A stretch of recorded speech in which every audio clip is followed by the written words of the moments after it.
Mais tu regardes, vous écrivez, hein, l'islam est incompatible avec la laïcité, avec la démocratie, avec la république laïque. L'islam est incompatible avec la France. Et oui. On fait quoi? On interdit l'islam? C'est très simple. L'islam est incompatible, je peux vous détailler.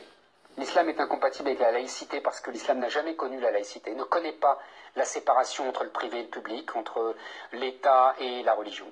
Première étape. L'islam est incompatible avec la démocratie parce qu'il estime que l'autorité et le pouvoir vient de Dieu. Et la démocratie, c'est, comme vous le savez, le pouvoir du peuple, comme vous le savez encore très bien en Suisse.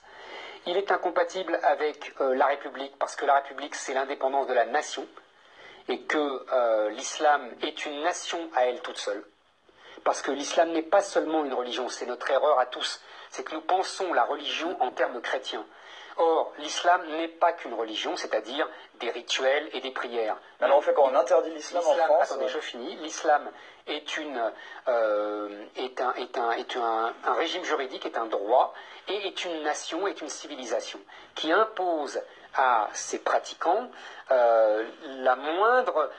qui impose des obligations pour le moindre moment de sa vie.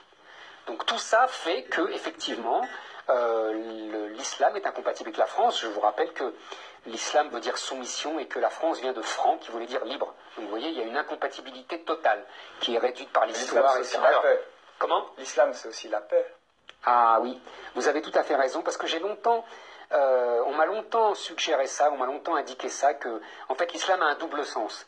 C'est la soumission et c'est la paix par la racine salam. Et en fait, je crois avoir compris cette double signification, c'est que on n'a la paix que dans la soumission à l'islam. Et d'ailleurs, c'est exactement ce qui se passe aujourd'hui. L'islam nous a déclaré la guerre parce que nous ne sommes pas soumis complètement à l'islam.